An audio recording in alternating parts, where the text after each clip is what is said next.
নমস্কার। গল্প যখন ভাবাই চ্যানেলে সকল শ্রোতা বন্ধুকে আবারও স্বাগত। আজকে আমি পড়ে শোনাব শীর্ষেন্দু মুখোপাধ্যায়ের গল্প ব্রহ্মজ্ঞান। গল্প পাঠে আমি ইন্দু। গল্পটা ভালো লাগলে লাইক, শেয়ার, সাবস্ক্রাইব করে পাশে থাকার অনুরোধ রাখলাম। তাহলে শুরু করি আজকের গল্প ব্রহ্মজ্ঞান। উদ্ভব বাবাজি সকালবেলা উঠে প্রাতকৃত্যাদি জপ তপ এবং চা আর বিস্কুট দিয়ে পারণ করার পর দু হাতের আঙুলে লম্বা কাঁচা পাকা দাড়ি আঁচড়াতে আঁচড়াতে বললেন, ওরে নেতাই, আমার যে ডাক এসেছে রে। নেতাই উঠোনের উত্তর কোণে তার সাদা গরুটার দুধ দোয়াচ্ছিল। কথাটা শুনে শশব্যস্ত বালতি হাতে উঠে পড়ে ভারী দুশ্চিন্তার গলায় বলল, সে কি বাবাজি, আপনি এত তাড়াতাড়ি পরলোকে পাড়ি দিলে আমাদের মতো পাপি তাপির হবেটা কি? উদ্ভব বাবাজি একটু গরম হয়ে বলে উঠলেন, পরলোকে পাড়ি দেওয়ার কথা বললুম নাকি রে আহাম্মক? আমি যে ভক্তদের আর্তনাদ শুনতে পাচ্ছি, কাতর গলায় ডাকছে, বাবাজি তোমার বিহনে আর তো প্রাণরক্ষে হয় না। গাছে মর্তমান কলার কাঁদি ঝুলছে, আম পেকেছে, জাম পেকেছে, কাঁঠালও পাকলো বলে তোমাকে ভোগ না দিয়ে আমরা যে সেসব মুখে তুলতে পারছি না বাবা। তা কি করি বল? ভক্তদের আকুল ডাক তো ফেলতে পারি না। আগে ডাকটা আসছে কোত্থেকে বাবুজি? কাল ধ্যানে বসেই দেখতে পেলাম ডাকটা আসছে ডাল খোলা থেকে। কালকের দিনটা যাত্রার পক্ষে শুভ নয়, তবে পরশু সকালেই রওনা হয়ে পড়ব। তাই ভাবছি যাওয়ার আগে তোকে ব্রহ্মজ্ঞানটা দিয়ে যাই। নেতায়ের চোখ কপালে। বলেন কি বাবাজি, ব্রহ্মজ্ঞান দিয়ে ফেলবেন? দিয়েই ফেলি, আর কবে আসা হয় না হয়। ডালখোলায় গেলুম তা বলে সেখানেই বসে থাকলে হবে না। আমার অগণিত ভক্ত চারদিক থেকে, দূর দূরান্ত থেকে ডাকাডাকি করছে। শৈলেনের এক ভক্ত তো সেই কবে থেকে আমার জন্য সোনার খড়ম তৈরি করে হাপিত্তেশ করে বসে আছে।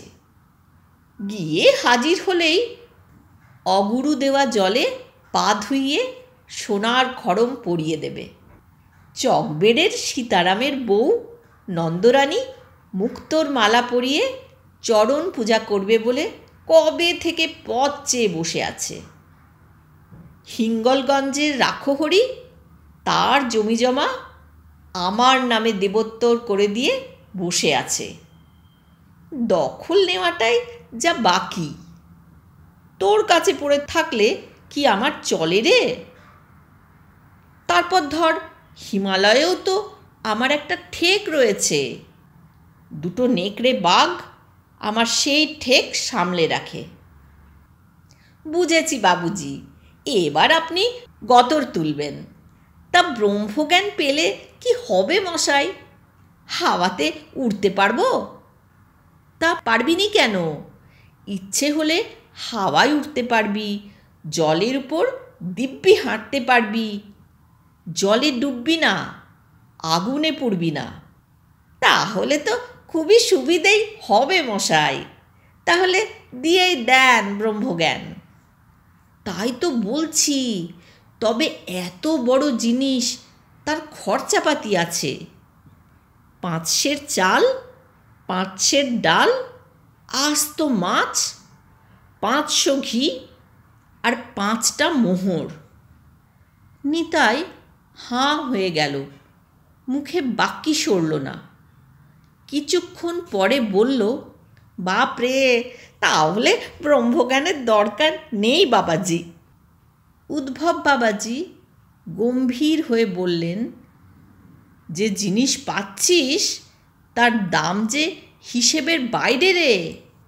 ব্রহ্মজ্ঞানী হলে যে হাত ঝাড়লেই পর্বত, তখন কত খাবি, কত আর বিলোবি।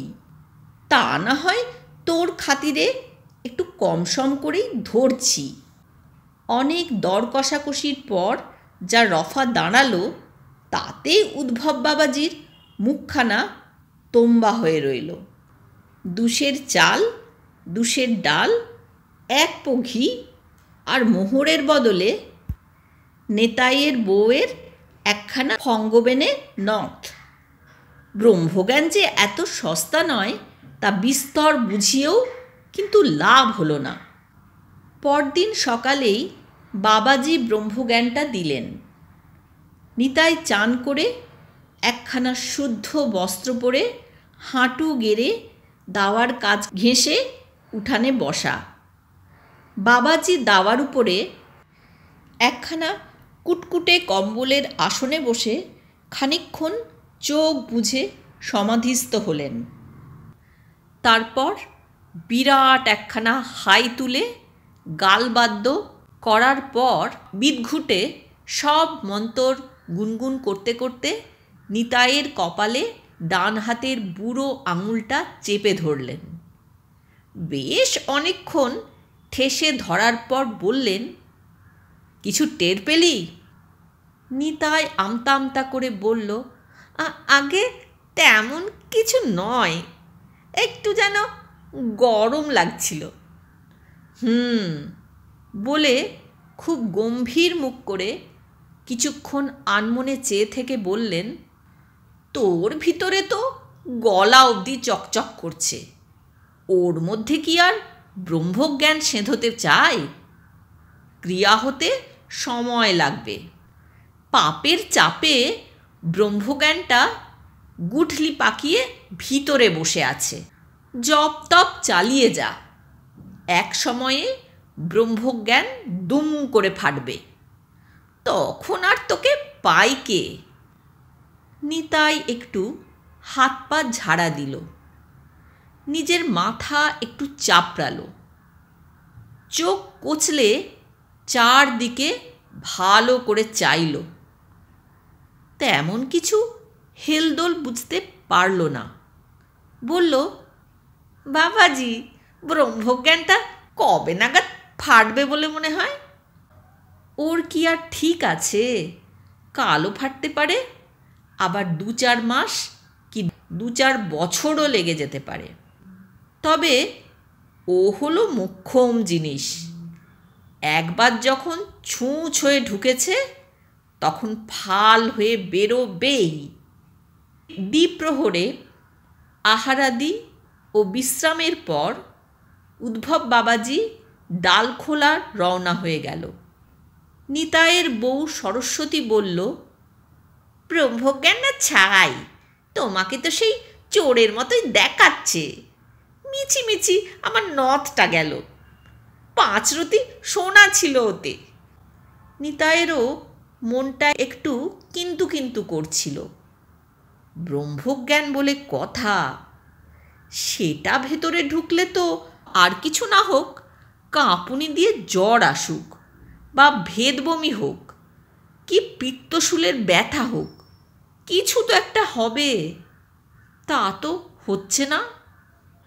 তারুণ গাঙ্গুলির বাড়িতে নতুন জামাই এসেছে অষ্টমঙ্গলায়। যে সে জামাই নয়, রীতিমতো মালদার মানুষ। হাতে হিরে, মুক্ত আর পান্নার আংটি, গলায় 3 ভরি সোনার চেন, দামি ঘড়ি। এসেই খুব টাকা ওড়াচ্ছে। 3 শালিকে 3খানা বেনারসি, শাশুড়িকে গরদ, শ্বশুরকে মুগার পাঞ্জাবি আর কাঁচি ধুতি, শালাকে প্যান্ট আর শার্ট। সবাই ধন্যি ধন্যি করছে।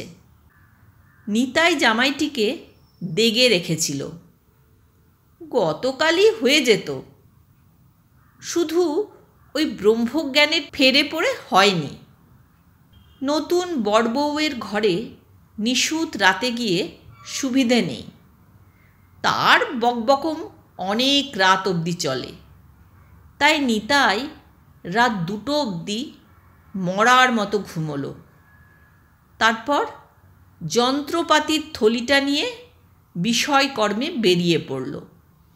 তাদের সমাজে নিতাইয়ের তেমন নামডাক নেই।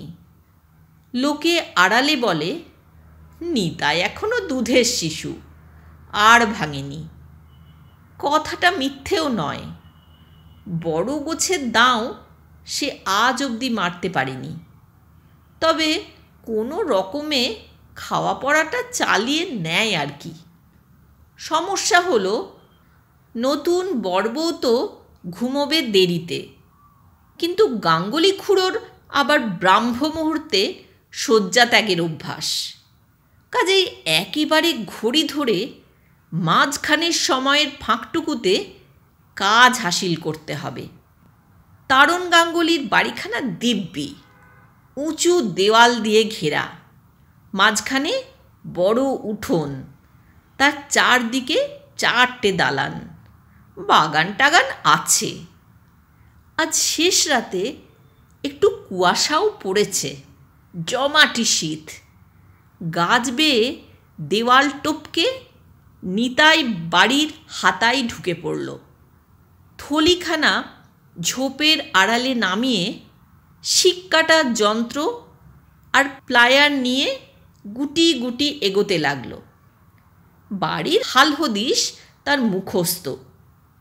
বড়াতে দুর্গতি লেখা না থাকলে আজ কপাল খোলার কথা। মেজামাইয়ের ঘরের পিছন দিকটায় পৌঁছে সবে জানলার পাল্লার খিলে হাত বাড়িয়েছে। আর ঠিক সেই সময়ে কি আশ্চর্য, পাল্লাটা সড়াক করে খুলে গেল। থতমত খেয়ে 2 পা পিছিয়ে এলো নিতাই। লক্ষণ তো ভালো ঠেকছে না। কেউ দেখে ফেলল নাকি তাকে? সটকাবার উদ্যোগ নিয়েও নিতাই একটু থমকালো। দেখতে পেলে গেরস্ত চেঁচায়, লোক ডাকে, তেমনটা তো হচ্ছে না। নিতাই আরও 4 পা পিছিয়ে দাঁড়ালো। আচমকাই জানলা দিয়ে একটা হাত বেরিয়ে এসে একটা অ্যাটাচি কেস গোছের কিছু বাইরে ছুঁড়ে দিল। আর বাক্সটা ছিটকে এসে পড়বি তো পর নিতাইয়ের একেবারে পায়ের গোড়ায়। নিতাই টপ করে অ্যাটাচিটা তুলে নিতেই ঘরের ভেতর থেকে হঠাৎ বিকট চিৎকার উঠল, চোর চোর চোর, ওই যে পালাচ্ছে, ধরো ধরো। তারপরই ভিতরে ধূপধাপ শব্দ আর বাড়ির লোকজনের চিৎকার। দরজা খোলার শব্দ আর টর্চের আলোয় ধুমধুমার বেঁধে গেল। নিতাই নিজের থলিখানা তুলে নিয়ে টক করে দেওয়াল ঘেঁষা আমগাছটায় উঠে দেওয়াল ডিঙিয়ে এক লহমায় বাইরে লাফিয়ে পড়ল। অ্যাটাচিটা বড্ড ভারী। সরস্বতী অ্যাটাচিটা খুলে হাঁ। ও মা গো, এতে তো গয়না আর 1 গোছা নোটও যে রয়েছে গো। এক রাতে এত রোজগার! মা গো, আমি কোথায় যাব? মা কালী, কার্তিক ঠাকুর বুঝি এতদিনে মুখ তুলে চাইলেন। নিতাই গ্যাল গ্যাল করে হাসছিল। না, ব্রহ্মজ্ঞানটাই যেন কাজ হচ্ছে মশাই, বেশ কাজ হচ্ছে। এতক্ষণ শুনছিলেন আজকের ছোট গল্প ব্রহ্মজ্ঞান।